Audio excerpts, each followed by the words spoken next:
Yes, it can't go anywhere. It just goes around and around and around. And we trade with it, and we're very happy trading with it. It meets our needs.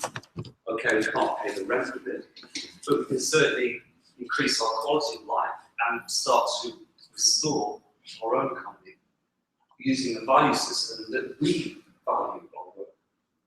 And it's not monopoly money, because if Eddie here wants someone to host a seminar, like this wonderful space here, and they said, yes, of course you can, there's 2,000 Hawaiians. You say, I'm not paying that. Not paying that. And from our open money perspective, we like to, and we recommend that each unit currency is a measure equivalent to £1 sterling in this country.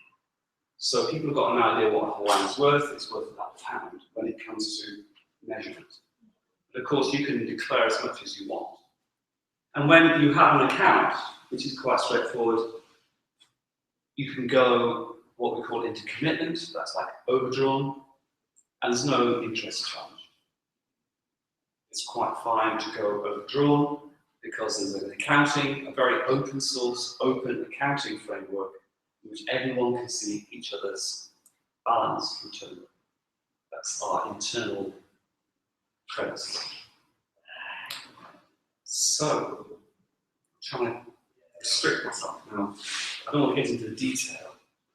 So, I was just going to talk about waste, because my company, Common Resource, did a lot of work around waste and recycling in the 2000s, and I came up with an incentive system, an incentive currency, called recreds, recycling credits, which are trialed, experimented, and found to work, which in a way is a forerunner of a currency to start buying the circular economy in London or anywhere else in the world, because we can have as many currencies as we need.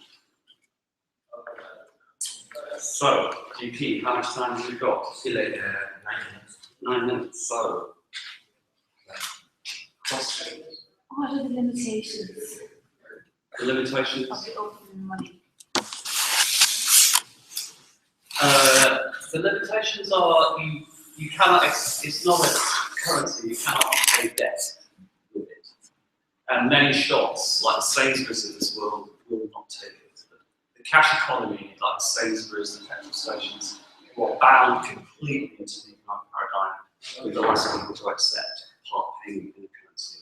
The more local businesses, the more friendly, the more neighbourhood businesses are more likely to say, yes, we'll accept part payment, 25% or so in community currency, and the rest in cash.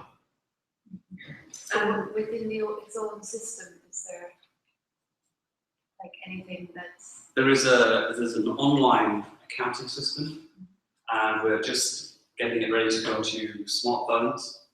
So with an NFC-enabled smartphone, with an account, you'll be able to exchange one-to-one from the smartphone.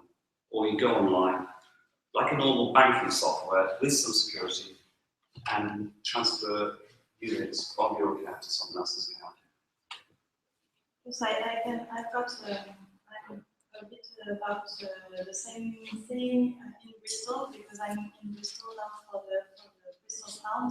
Yes. It's really developed there, and I've got the application on my phone, Bristol Pound, and it's really easy to use. So see, if somebody wants to see how it works, I think. So that's a mechanism for a current. Well, first of all, it's not a currency. It's not correct. It's not a currency because you have to buy the Bristol pound for pounds. Yes. It is no more than an exchangeable pocket voucher, but it's calling itself a currency. And the new economics foundations have maybe £45 million to develop this. There's a lot of European funding going into it, but it essentially is not a currency, and it is not open source. And there's no one else involved in the It's not development. open source. This one is not open source, you say? No. Okay. So we have to do it together. Yes. Yes. So one of the things that leads to these kind of money disappearing outside of its investment, is there a way of kind of the community investing in.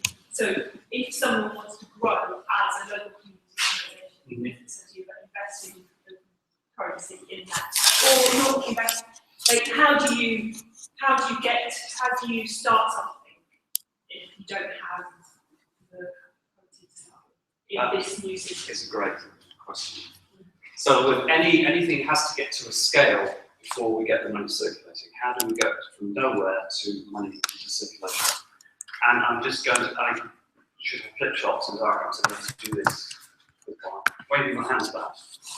So the process is called community way. This is the way to drive money. So lots of businesses will benefit from participating in, because if the local shops are accepting local currency, lots of people are going to shop the local, they'll get a commercial advantage. So it's in the interests of businesses to accept. So they will be charged an entrance fee to join, based on like £100 per employee per year. But they pay that in local money. So we go to local businesses, and ask them for a contribution, their contribution into a pot. Yes? That pot might maybe 25,000 in community money. Then we go to local charities such as Ocean Days and say, would you like some community currency? Yeah? If you want, say, 1,000 community credits, go to your supporters and sell it cash credit. Yeah? So we would go to our supporters and get 10 for 10 or 1 for 1. So people say, well, what am I going to do with this 10? We say, well, go to the local shop, because the local shops that gave us will actually accept part payment in that currency. So the charities get a switch, they do the switch, they switch community to cash. Then the people who bought the local cash, which has gone to the charity, then go back to the shops and spend it in the shops. So the shops have given them currency and it comes back. So the shopkeepers realise, actually, the more I spend, it comes back. This is a circular economy. The charities are happy because they've got money in for doing like nothing, which is charities get over it. It's hard to get funding. And from that whole process, the organisation would accept that 15% itself to make it sustainable. And that's the way we can really put a lot of money into the community and get some currency circulation. And how it increase by time? How does increase the pot of money year after year? Who's creating money? Oh, after the beginning. After the beginning, well, then we can trade with each other. There's a directory of services, goods and skills. People will be trading. If we're all trading with each other, if you give me money, your balance goes down, mine goes up. All our balances are going up and down. It's called mutual credit. And every time you spend, every time you do something for somebody else, you are creating more money. And that money is just going around between us. So once we start doing things for each other, we are creating the money. And that money cannot escape. If you give me Hawaiians, I'm just going to spend it with Adrian. Adrian's going to spend it with Erica. It's just going round and round. It's a circular currency. You're creating more value for the money, not the money, right? When you're spending, when the money is spent, you're creating more value. Is that what in the local economy? Yes. Yeah. There's more worth. There's more. But who's backing the currency? The currency is backed by the community that is trading. It's called mutual credit. We are backing it. We back the currency by saying, if my account goes overdrawn, I'm going to pay it. I'm going to put my account through zero. We all trust each other. Mutual credit. We all trust each other, which we do. And because it's open, well, we don't. Well, you don't want you don't need to trust people because you know whether or not someone but if someone is overdrawn, it's like the community save and saving schemes in developing countries where they get together as a group. Yes. And they will save into the pot, and then people, that based on how much they save and their reliability in the past, can borrow more and more money. But if you have if you have not reliably paid back in the past, then you won't be allowed to know.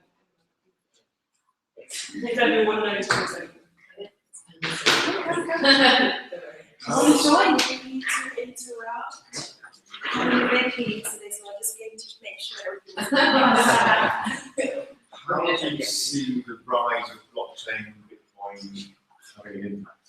Last question. And I think it's an important one, because I think one key thing is to really link up different initiatives that are actually trying to do similar stuff. Well, it's always nice to try and be on top of everything, linking it together, but it doesn't work like that.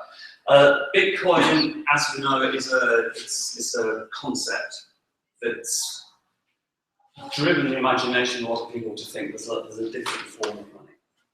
But so a lot of people know there's a Bitcoin but don't understand it at all. Blockchain is a way of configuring databases, and in our open money world, we're comfortable that in the future, if we are having a distributed database around the world, so that you could trade, you flew to Singapore, and there's a community of goldfish minders in Singapore, you could actually trade with them in Singapore. So using the blockchain, it might be possible to ensure that you've got some security in terms of knowing that these balances you have in your mobile. Isn't it also about, like, I might need something, like, if we look at especially like minerals, they might come from different parts of the world. You might have to go into negotiations with people that are not just local, but there needs to be some sort of relationship, possibly for, let's say, minerals as an example. If you're trading in your family system, and then your neighbourhood system, then your borough system, and then a London system, as you go, because you're going to have quite a few accounts. The further out you go, where you don't know anyone, you're going to be more and more suspicious. You're going to be a little bit not sure about these people. But where you know where there are more stronger local connections, there's more trust and there's more spending. Yeah, because there are no policemen out there going to check. There's no bailiffs, there's no court cases, there's no one going to ensure that the debts are ever paid. It has to be done through the community. So it's more likely to be the smaller, tighter local communities being highly successful. Whereas the more global ones, they're not going to use money. So one thing I disagree. Last question. Okay. I can see that you're engaging really like the public, and the public is engaged. But we have an agenda. So last question. One thing I sort of slightly disagree is that something like Bristol pound is a form of currency, and what you're describing is also a form of currency, as long as there's a transferred value and there's an exchange mechanism and it's properly backed. I went to a talk in the City of London, and I've only been to a talk once in the City of London. This is bankers, you know what I mean? They have a lunchtime meeting. And there was a room this size, and the centre tables, the bankers were having this like beautiful three-course meal with wine, and I mean, on the outside were the plebs, you know, you were allowed in to listen. And David Boyle from the New Economics Foundation was giving his talk on, and one of the bankers interrupted, "Excuse me," he said, "this isn't a currency, this is an exchangeable parking voucher." So, you know, from the bank's point of view, and I would argue that that's a form of currency. It's not. It's a form of loyalty program that allows No, you to keep the value within the local system. For the national currency, it's an exchangeable voucher. It's not a self-declared. But the I don't understand the difference to what you described. Apart from the open source, and that is clear, that's a big difference. But also bricks and pounds is another example. Because you have to buy the bricks. You have to buy the bricks. Yeah, but the NGOs kind of tell the people, or they go out and then kind of the people buy from Oh, the that's the, yes, people, yes, that's the get the money in circulation. People are exchanging money for locals, like the bricks and pound. Yeah, make it clear But then- also the difference between the two, because we two are. Yes, yes, Yeah, okay. but you know, I think, can I say one thing? It's a really important point to understand this, because there is a general confusion. They're all So different. if we're talking about creating new narratives, Yes. it's so important to understand how you overcome and how you make it accessible. So people literally go like, and it's like, I think all of us, we still have like a sort of question mark, but how is it different from this and how this Okay. And why the acceptable voucher is bad? Yeah, what's wrong with that sort of with the system? Because it's no different to money. Well, It's that's just a version of money. that's what you're saying. I think. Okay, so let me just try and answer this question, which is what is the difference between this community wage process where you switch and the, because if there was, say, a Hackney hand, you wouldn't have, you can, if you bought it, it's a way of bringing the currency into circulation. But you don't have to buy it. You could just open an account and spend without having to buy it. If we created a circular economy currency, if we declared it between ourselves, we could declare a currency between ourselves. Any one of us could trade with another. You don't need to buy it to start. You just trade. But So the it's point like is that sharing there's economy, basically. It's like Echo, for I use example. Echo, which is skill sharing. That's Yeah. like hours. Yeah. That's brilliant. Excellent. It's the same thing. Except Echoes themselves have received like £1.5 million in funding to create that database. Yeah, but yes, you're absolutely right. It's like a time bank is another a way of people just doing things. You don't have to buy for cash to be able to do it. Now, It's interesting with, with Echoes, they've capped they can only go overdrawn by like 3. Yeah. So they're struggling themselves with their own concept. yeah, but When I had the temerity to ask to Echo, where does the 3 come from? But Yes, that they're giving away. Where does that come from? Yeah, yeah. And I just got, well, it's like, well.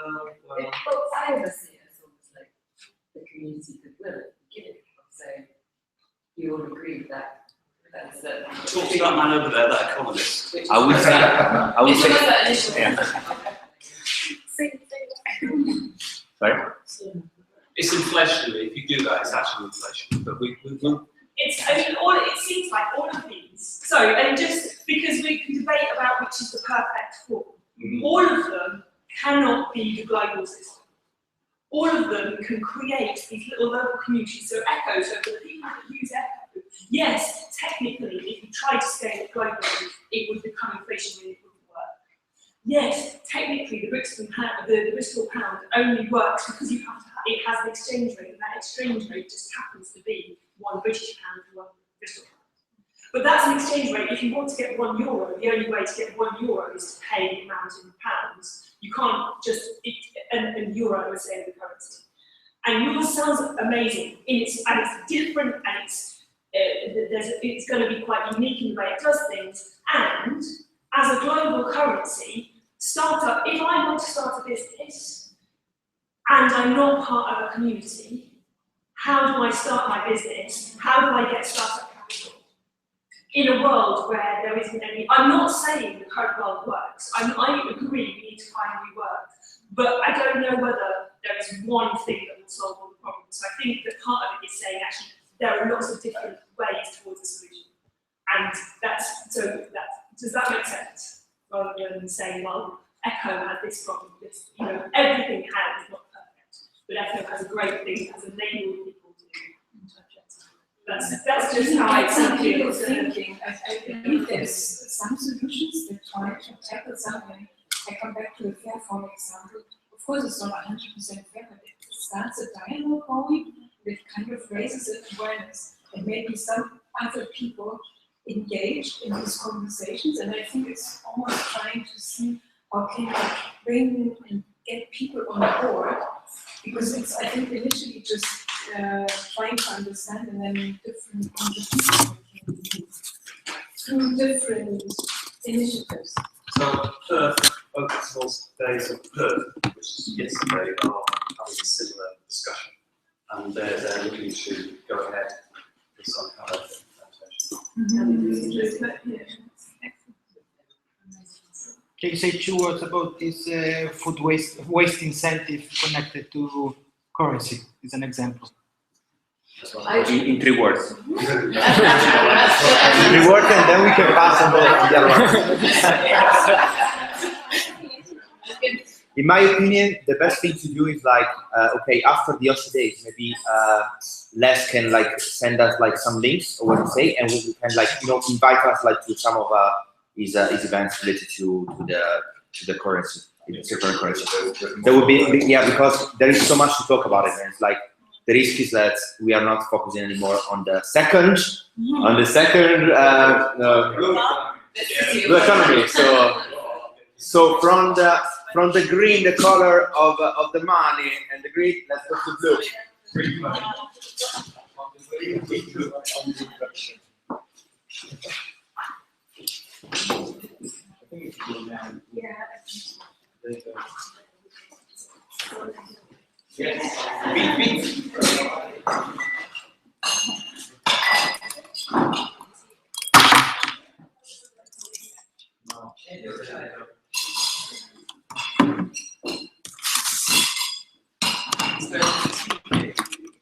Yes, I think